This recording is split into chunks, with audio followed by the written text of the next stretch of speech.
Nah, dari Crescentian, apakah kalau menggunakan air mineral, misalkan contoh le mineral, akan berbeda manfaatnya jika menggunakan pure water contoh Nestle. Nestle bukan pure water deh, mungkin Amidis kali ya, atau Cleo Amin. mungkin ya di dalam botol hidrogen. Ya intinya gini, air mineral sama air non Pure mineral water. gitu loh, dimasukin dalam hidrogen. Anggap aja kita masukin dalam hidrogen konten. Silakan dok. Ya, jadi kalau kalau dulu tuh kan saya tuh sempat ngalamin yang tumbler LWG yang generasi satu tuh, itu yang belum PEM kan. Nah kalau Belum belum PEM proton itu tuh nggak bisa bikin proton apa namanya exchange membran. proton exchange membran itu tuh Iya. nggak bisa. Kalau yang generasi satu itu bikin air hidrogen pakai pure water tuh nggak bisa, pakai amidis itu nggak bisa, karena Mm, dia perlu membran untuk yang apa namanya untuk butuh elektrolit untuk membuat hidrogennya. Tapi kalau iya. yang generasi 2 sekarang ya, yang Iya. tumbler yang baru itu dia bisa bikin pakai pure water bisa, pakai air elektrolit yang lain bisa, yang apa yang air mineral biasa juga bisa. Ya, jadi nggak ada masalah. Iya. Yang penting sih yang dilihat tuh kadar hidrogennya berapa setelah diproses.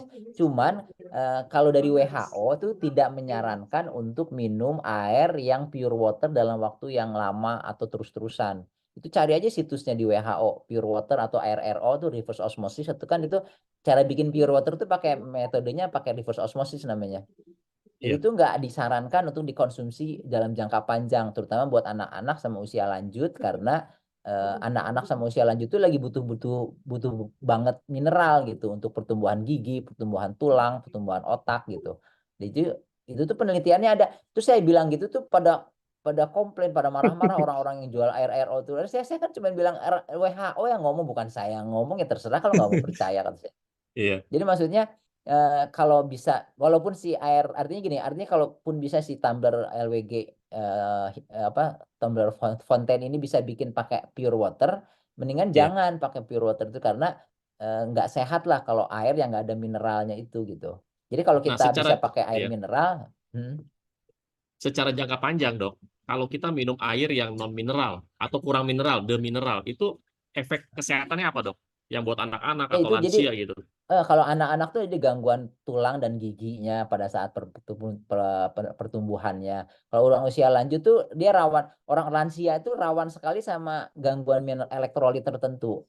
Jadi kalau dia airnya nggak ada mineralnya, itu tuh bisa tiba-tiba banyak keluhan lah gitu. Jadi kualitas hidupnya tuh jelek gitu. Itu tuh yang ngomong tuh WHO, dia bikin laporan berapa puluh halaman gitu tentang itu. Ada panel khusus di WHO yang membahas tentang air demineralized water. Itu cari di internet gampang kok, air RO menurut WHO, nanti keluar semuanya. Jadi maksudnya Dan kalau saya sih ya, nyaraninnya jangan minum air RO. Kalau ada yang punya mesin air RO di rumahnya udah jangan dipakai deh. Ya memang mahal sih, tapi sayang kesehatan kan lebih lebih mahal lagi gitu. iya, betul betul. Udah lah ya, pakai hidrogen fountain aja. Terus isinya air mineral aja ya, Dok ya. Ya Kadang kan air mineral aja. kadang-kadang gini, Dok, orang-orang yang jual air RO gitu tuh mereka bilang, "Oh, kalau kita dapat dapat mineralnya bisa dari makanan, nggak usah dari minuman," gitu loh. Nah, itu padahal sebenarnya Ya, kan mineral dari makanan kan eh, beda sama dari minuman. ya itu kalau di kedokteran itu mau apapun apa namanya argumentasinya bebas, terserah mau mikirin pakai logika, pakai alam gaib, ilmu gaib, terserah lah. Pokoknya tuh kata WHO, minum air RO itu tidak bagus buat kesehatan. Udah aja gitu. Iya, Orangnya tapi kan kayak begini orang bisa aja ngomong segala macam. Tapi kalau WHO itu tuh organisasi di kesehatan yang jadi rujukan di seluruh dunia gitu. Kalau WHO bilang misalnya ini berobat TBC 6 bulan ya. Itu di Indonesia, di Amerika, di Eropa, semuanya 6 bulan tuh. Nanti kalau WHO nanti ngeluarin ternyata bagusannya 9 bulan deh, udah semua jadi ikut 9 bulan gitu. oke. Jadi yang kalau kalau yang nentuin panel tertentu tuh misalnya mau nentuin rekomendasi tentang sesuatu, itu yang diundang tuh pakar-pakar yang paling jago di dunianya. Terus dia bikin pertemuan, terus dia bahas, terus keluar rekomendasi gitu. Jadi nanti WHO recommendation tentang vaksinasi, tentang apa gitu. Jadi itu yang Iya. ngumpulnya tuh yang jago-jago gitu. Dan mereka ngasih alasannya, ada tulisannya panjang lebar ya. Nah itu ada alasannya panjang lebar, tinggal baca aja. Tapi kalau nanti pakai logika lagi, tapi kan gini begini ya, terserah sih, itu sih memang agak susah sih kalau udah diskusi sama debat kusir jadinya. Kalau saya Oke. kalau udah Oke, debat panjang lebar itu udah mundur aja deh, pusing saya mah kalau kayak gitu. oke, oke. Pokoknya WHO itu udah gongnya. Jadi kalau WHO udah bilang ya air mineral lebih bagus, lebih sehat, lebih baik daripada air non mineral, ikutin aja. Ini WHO loh, Terus ya. oh ya, tapi ada satu lagi juga. Jadi nanti gini ada juga Iya. rekomendasinya. Kalau gitu WHO kenapa nggak bilang air hidrogen paling bagus di dunia? Jadi bukan semua yang dibahas sama WHO itu tuh apa namanya jadi kalau nggak dibahas berarti nggak bener, nggak gitu. Logikanya tuh nggak gitu gitu. Jadi kalau WHO belum bahas tentang air hidrogen, berarti jadi jumlah ahlinya tuh masih belum apa namanya belum sampai titik di mana perlu sampai ada rekomendasi khusus bahwa hati-hati kalau nggak minum air hidrogen bahaya, nggak sampai gitu gitu. Tapi penelitiannya tuh banyak sekali, ribuan gitu ya. Apa di atas 1.000 penelitian lah gitu. Jadi jangan sampai nanti dibalik gitu. Kalau WHO kan tidak ada ngasih rekomendasi minumnya, berarti kita boleh minum air apa aja.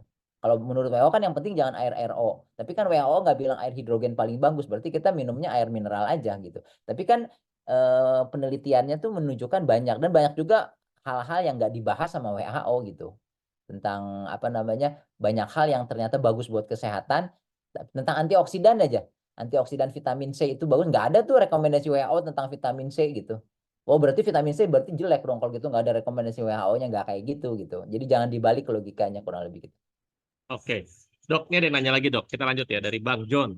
Air itu kan ada H2O, ada hidrogennya di air. Benarkah? Oh, jadi Ya maksudnya Bang bener. John ini mau nanya, bedanya air biasa, air itu kan H2O. Kalau hidrogen itu kan Nah, H2. ya Nah, itu gimana? yang kita butuhkan tuh bukan yang kita butuhkan yang kita butuhkan itu yang sehat bagus buat kesehatan tuh molekul hidrogen. Molekul hidrogen itu bentuknya tuh H2, bentuknya gas. Jadi kalau kita bikin apa namanya air biasa nih ya, air biasa kan H2O. H2O itu tuh H2O itu tuh dua atom H plus tambah satu atom H2O, dua atom hidrogen sama satu atom oksigen. Atomnya bukan molekulnya. Jadi si molekulnya itu tuh apa namanya nyatu jadi dua atom hidrogen sama satu atom oksigen tuh bergabung jadi H2O. Ya, bukan berarti kalau kita minum air berarti kan kita udah minum hidrogen. Kita nggak minum hidrogen, kita minum H2O. Ya, tapi di dalam H2O itu ada atom hidrogen sama atom oksigen. Tapi nggak ada molekul hidrogen. Nah, molekul hidrogen itu yang disebut molekul hidrogen itu tuh gas bentuknya. Jadi hidrogen itu bentuknya gas, komponennya namanya H2. Nah, kalau kita bisanya kita bikin air hidrogen itu kita masukin air aqua atau merek apapun ke tumbler fonten gitu.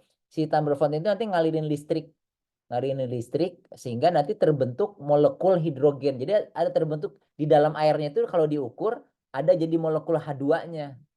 Tadinya tuh nggak ada air biasa nih diukur pakai hidrogen meter nggak ada molekul hidrogennya yang ada tuh atom hidrogen dan itu nggak bisa diukur pakai molekul hidrogen meter tapi begitu dialirkan listrik nanti si listriknya itu memecah si atom-atom hidrogen yang ada di situ jadi terbentuk di dalam air itu tuh ada molekul hidrogennya makanya disebut dissolved hydrogen molecule jadi air molekul hidrogen yang terlarut di dalam air jadi namanya hydrogen dissolved water namanya.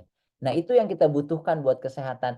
Kalau logikanya kan H2O ada H2-nya, ada hidrogennya. Buat apa kita minum? Ada yang namanya hidrogen peroksida H2O2. Itu tuh racun. Itu kalau misalnya ngebunuh kuman tuh pakai H2O2 tuh. Kalau dokter THT itu kalau misalnya di sininya ada banyak kuman di kupingnya itu dia pakai semprotan H2O2 namanya. Itu juga ada H2O2 tapi kan kita nggak diminum. Kita kan malah bahaya kalau diminum. Padahal ada H2O2. Itu tuh maksudnya dua atom hidrogen sama dua atom oksigen. Itu tuh strukturnya berbeda jauh sekali dengan H2O. Jadi nggak cuma sekedar oh sama-sama ini itu atomnya yang kita butuhkan tuh molekulnya. Itu memang sering ditanya sih sama yang apa namanya yang suka bingung ini kan hidrogen kan ada di dalam air kan hidrogen itu maksudnya antara atom sama molekul gitu. Bisa nggak dok? Misalkan saya ngomongnya gini dok, H2O itu kan berarti ada hidrogennya, ada oksigennya kan? Dia kan berikatan ya dok ya. Iya iya. Nah Iya ketika itu atom diproses di itu. atomnya iya. Ya, Nah itu ketika atom, diproses, atomnya. Jadi heeh. ya ketika Terus ketika diproses di hydrogen diproses, container, nanti ya karena air itu ada H2O-nya, nanti sebagian H plusnya itu dilepas, ya. Nanti Iya, si H+ sama H+-nya itu nanti berikatan jadi H2 gitu. oke, oke. Jadi Karena yang tadi oksigennya keluar ya. airnya itu, jadi oksigennya nanti dibuang lewat bawah yang jadi apa Iya, namanya ozon itu, yang ozonnya itu betul. dibuang lewat bawah. Nah ini, lewat sini nih, ada nih. Jadi di hydrogen fountain itu ada lubang kecil ya, kiri kanan. Nah ini keluar, dibuangnya di sini. Karena ini udah versi kedua ya.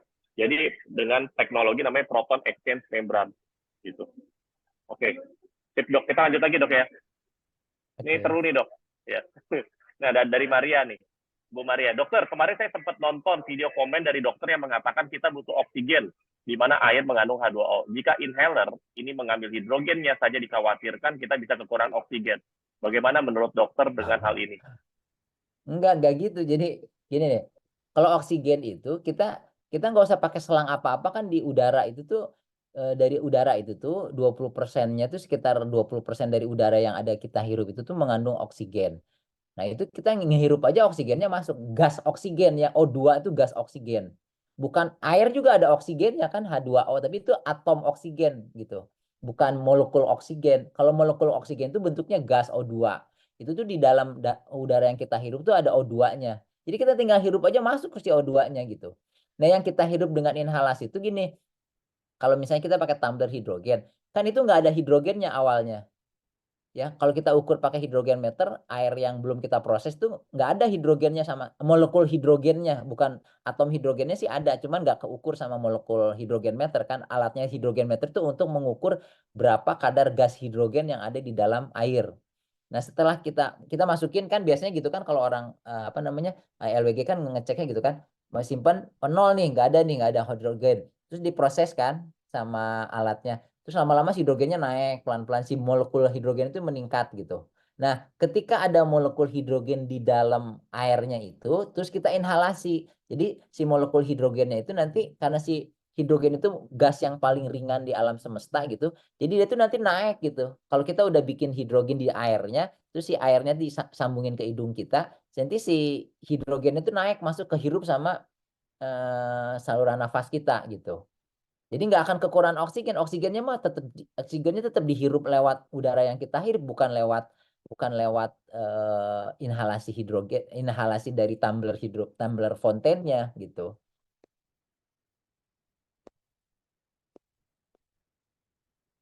Itunya di mute ya kayaknya, Paleo. Oh ya, sorry. Oke. Jadi ketika kita menginhalasi atau menghirup gas hidrogen, tetap oksigen itu yang ada di sekitar itu juga terhirup kan? Itu kehirup, Gitu. iya. Kalau nggak sesak napas Pasti. kita kalau nggak kehirup sih. Coba aja coba Iya, tutup iya. nggak ngehirup oksigen selama semenit kan langsung ngos-ngosan. Gitu. Dan kita menghirup atau menginhalasi gas hidrogen ya seperti dari hydrogen fountain ini, semakin lama nggak ada efek samping kan, justru malah semakin bagus ya. Gimana, Dok? Hmm. Ya nggak ada sama Just- hidrogen itu tuh pokoknya tuh hidrogen itu tuh makanya para ilmuwan tuh banyak yang belajar hidrogen tuh amazed gitu sampai takjub gitu. Ini kok gasnya tuh aneh banget gitu. Ini gasnya tuh kayak yang nggak bereaksi apa-apa tapi manfaatnya tuh banyak sekali. Jadi dia tuh disebutnya inert, gasnya tuh tidak bereaksi banyak gitu. Dia masuk ke dalam tubuh, dia tuh nggak bikin keriuhan macem-macem, nggak bikin sel darah putihnya meningkat, sistem imunnya bereaksi, tapi masuk aja terus dia memperbaiki sel-sel di dalam tubuh, kemudian juga dia menetralisir radikal bebas tanpa banyak ribut gitu. Jadi inhalasi juga pas masuk dia si hidrogennya masuk ke dalam pembuluh darah terus nyebar ke seluruh tubuh. Kalau kita inhalasi itu tuh aman-aman aja karena si tubuh tuh bahkan kalau dari evolusinya tuh dikatakan si saluran nafas kita itu tuh di saluran cerna kita tuh si bakteri-bakteri ususnya tuh telah memproduksi hidrogen selama ribuan tahun gitu.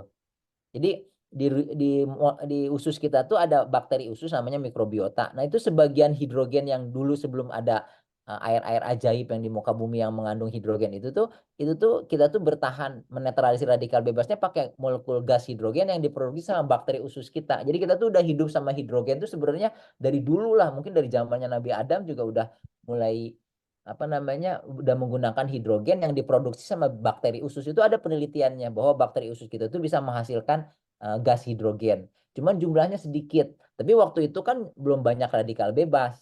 Sekarang sih radikal bebas sudah banyak sekali. Kita nggak bisa ngandelin cuman gas hidrogen dari mikrobiota usus kita. Kita tuh perlu asupan hidrogen lagi dari luar ya dari salah satunya dengan dari tumbler hidrogen ini gitu.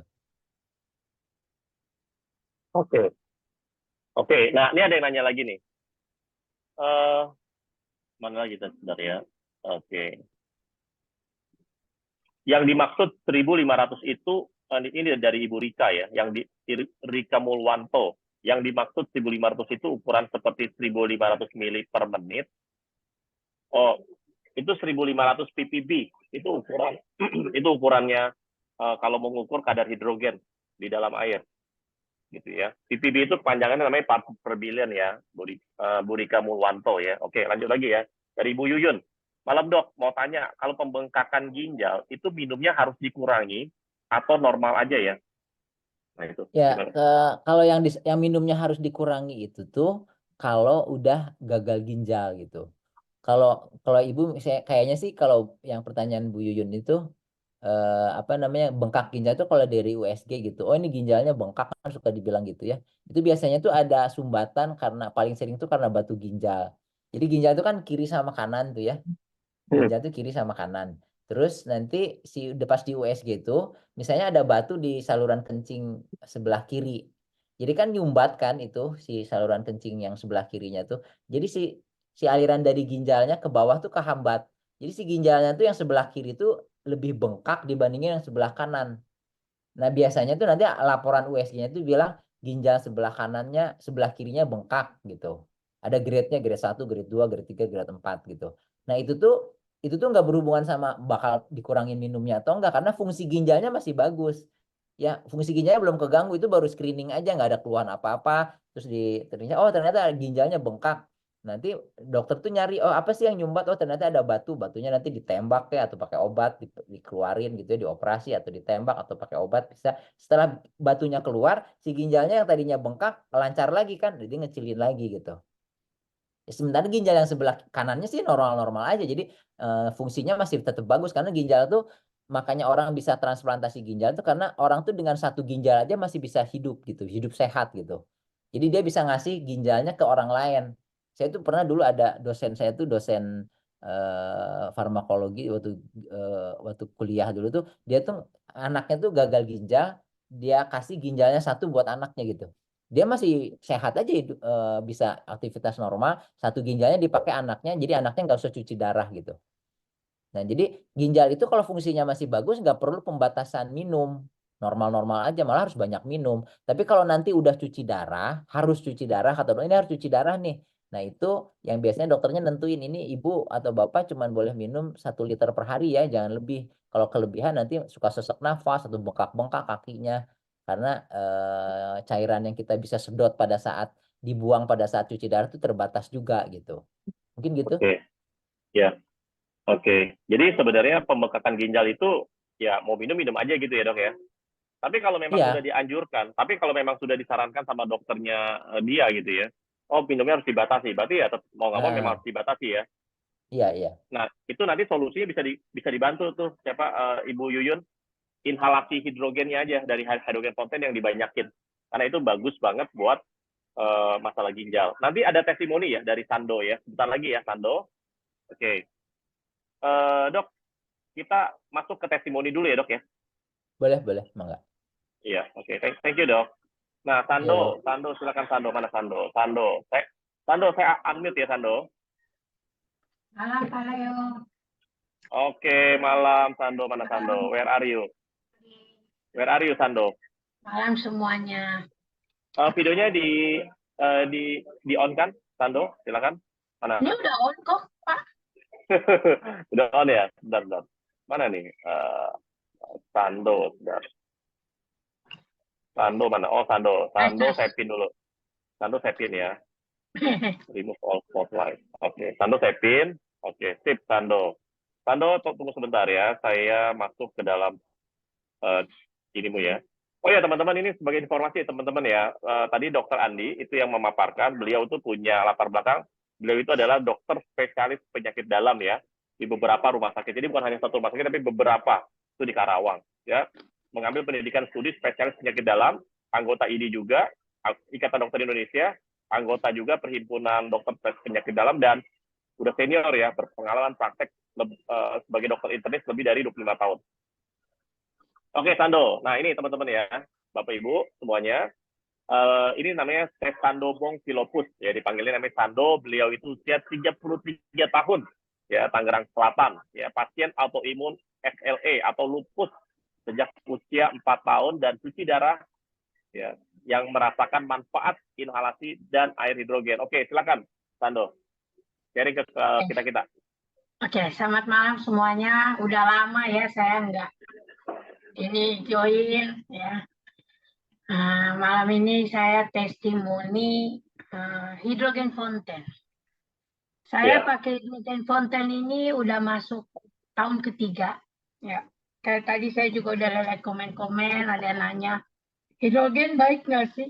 Selama ini ya saya pakai 3 tahun, saya inhalasi, saya minum, nggak bermasalah sih. Malah itu membuat yang tadi Dokter Andi bilang kan dia memproduksi yang namanya metabolisme darah merah. Jadi percayalah, kalau saya sih percaya banget itu bisa membuat HB itu hemoglobin itu ya nggak akan di bawah rata-rata kan karena kami pasien HD itu kan kalau bisa tuh HB itu di atas 9 ya karena kalau misalnya di bawah 9 itu terkadang kondisi tubuh itu akan terganggu yang bisa dirasakan tuh kalau HB turun itu kan kurang bisa istirahat dengan baik malamnya ya. Jadi kalau misalnya Sando. HB-nya di atas 9 itu bisa lah enak Ya, aktivitas. Oke. Berarti Sando itu punya keluhan itu atau terdiagnosa autoimun itu sejak usia 4 tahun ya. Coba Iya. jelaskan deh. Waktu mengalami keluhan dari awal ya dari kecil autoimun itu gimana? Oke, Kualitas boleh. hidupnya dan segala macam ya. Oke. Jadi aku tuh kena SLE autoimun itu dari 4 tahun.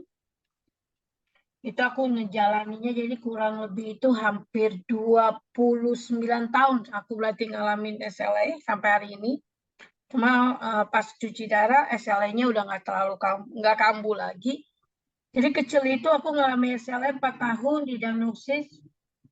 Itu ada penyakit yang langka pada zaman dulu. Tahun 90. SLE itu apa? Sando, Hah? SLE itu apa? SLE itu apa? Kepanjangan. Sistem kekebalan tubuh sih Pak, lebih ke autoimun dia. Oke. Jadi dia tuh kayak Lanjut. nyerang sendi gitu. Jadi kalau bisa jalan. Jadi kalau jalan tuh biasa dulu tuh merangkak. Terus kalau demam itu tingginya bisa 40 plus. Nah itu Iya. akhirnya karena kalau mau seperti itu ada obat, tapi bukan obat kemo. Jadi seperti obat kemo yang bisa bikin rontok rambut. Jadi Bapak Ibu bisa lihat ini waktu ketika saya masih SD itu saya botak ya kan. Terus saya sampai dibawa ke China karena di Indonesia tuh belum tahu obatnya apa gitu. Jadi saya dibawa ke Cina, yang di tengah itu saya di Cina. Gitu, saya di perawatan di Cina. Seperti itu. Terus 2017 karena terlalu banyak minum obat, 2017 akhirnya saya harus yang namanya melakukan cuci darah. Karena fungsi ginjal saya sudah masuk di stadium 5 seperti itu. Oke. Nah, sejak kapan pakai hidrogen fountain? Saya sejak 2002, kayaknya 2002 ya, apa 2001, kayak bukan udah 3 tahun paling. Dan itu saya merasakan manfaatnya banget, ya, banget, dan perubahannya juga sampai hari ini udah banget deh saya rasain. Makanya kemarin juga saya pas testimoni, saya bilang, wah ini harus di-share nih. Kayak kalau tadi dibilang sama Dokter Andi, memang kita pasien cuci darah itu kalau udah kronik, udah cuma bisa satu jalan kan transfer. Cuma dengan hidrogen ini bisa membuat kita tuh semakin lebih sehat lah untuk menjalaninya. Walaupun memang harus cuci darah ya Pak Leo. Cuma kalau saya sih nggak tahu ya beberapa orang rasanya seperti apa. Cuma kalau saya, fungsi ginjal saya sih naik. Terakhir itu kan yang waktu saya sebelum pakai hidrogen itu kalau nggak salah 3% ya. Cuma LFG-nya 3. Cuma kemarin terakhir periksa itu 7. Dia naik 4 poin. Jadi yang tadinya saya naik 4 poin, 3 tahun setengah saya tidak bisa buang air kecil. Pas masuk tahun keempat, pas saya pakai hidrogen fountain itu saya udah bisa buang air kecil. Itu yang Oh, saya sebelumnya awalnya nggak bisa ya? dulu Sebelumnya buang air sebelumnya kecil nggak pakai bisa. alat gitu ya? Enggak, buang air kecil nggak sama sekali, nggak keluar. Oh, jadi keluarinnya pas cuci darah gitu. Oh iya, jadi pas dicuci darah itu urin udah dicuci dalam situ, jadi saya nggak bisa pipis lagi. Tapi semenjak pakai Oke. hidrogen fountain itu ya puji Tuhan, saya udah bisa pipis lancar. Dan jujur hidrogen fountain saya kan minum juga nggak dibatasi, sebanyak mungkin saya minum. Tapi percayalah, minum hidrogen fountain saya nggak tahu orang lain gimana, tapi kalau saya minum hidrogen fountain sebanyak yang saya mau itu timbangan paling banyak itu saya naik palingan 2 kilo. Iya. Itu udah paling banyak. Jadi dari nggak bisa Nggak pernah kencing, banyak akhirnya cairan sekarang, yang naik. ya, sekarang udah bisa kencing, terus fungsi ginjalnya naik, terus secara stamina gimana? Oh, kalau aktivitas, wow. Saya kemarin aja tuh yang biasa kan cuci darah kan kalau tadi kata dokter Andi harus rutin Senin sama misalkan Senin pasangannya Kamis, Selasa, Jumat, Rabu, Sabtu. Saya tuh Iya. kemarin pergi keluar kota, saya coba cuci Senin, saya pergi, terus saya balik lagi cucinya di hari Sabtu. Nggak ada masalah sih. Nggak ada masalah Saya ya? udah Oke. Jadi, saya udah uji itu selama 4 kali saya begitu. Tapi ya puji Tuhan sih lancar-lancar aja. Yang penting hidrogen fountain saya bawa. Jadi ketika jalan itu di mobil kan perjalanan tuh saya inhalasi gitu, oke, minum. oke. Gitu. Jadi Sando kemanapun itu hydrogen fountain ini selalu ada dan nempel dan selalu pakai Iya, ya, ini ya. iya Nah, pakai. oke. Sekarang ini nih kamu pakainya berapa banyak? Maksudnya kamu minumnya berapa botol sehari? Inhalasinya berapa Kalau lama minum, sehari? kalau minum saya sih bebas, mau berapa botol aja yang saya haus ya saya minum gitu loh. Ya. Tapi kalau inhalasi ya nggak usah ditanya. Kalau saya ada waktu luang ya saya inhalasi.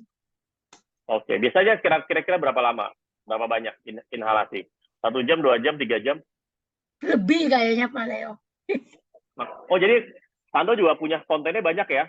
Ada Nggak cuma 3 satu ya? botol saya. Kan saya Ada beli 3 5 mesin ya? kan. Oh, beli 5. 3 pakai Ya, buat Papa 2, inhalasi. saya 3. Oke. 1 pakai buat minum, 2 buat inhalasi, buat ganti. Kalau udah habis ya di charger dulu, nanti baru pakai lagi. Oke. Nah, menurut Sando, ketika Sando sudah beli, pakai, dan sekarang lihat kualitas hidupnya jadi lebih bagus, ya, hasilnya lebih Ya. bagus buat kesehatan dan segala macam, sangat worth it nggak beli sampai 3 dipakai buat pribadi? Kalau buat saya worth it sih. Tapi kalau Worth buat it ya? orang lain bilang sih, selalu bilang sih mahal. Tapi buat saya kalau kesehatan bisa buat lebih baik, kenapa enggak gitu. Iya, iya. Oke. Oke, teman-teman ya. Oke, thank you ya, Sando yang sudah Iya, makasih Pak sharing Leo. Selamat kepada malam. kami semua. Ya, nah ini Sando. Nah ini ya, teman-teman, tambahan. Inhalasi hidrogen dapat membantu meningkatkan fungsi paru-paru dan membantu melindungi peradangan saluran nafas serta membantu menghambat proses stres oksidatif. Nah, ini penelitiannya ya dari Asthma Research and Practice 2018. Nah, selanjutnya, aktivasi sitokin proinflamasi yang dapat memicu respon autoimun dapat dibantu dicegah dengan mengkonsumsi air hidrogen. Ini dari penelitian dari jurnal Current Pharmaceutical Design 2013 ya. Oke, teman-teman, itu lagi. Kita lanjut lagi ya, teman-teman ya. Nah, teman-teman ada mau nanya lagi, teman-teman? Silakan, Dokter Andi, kita lanjut ya.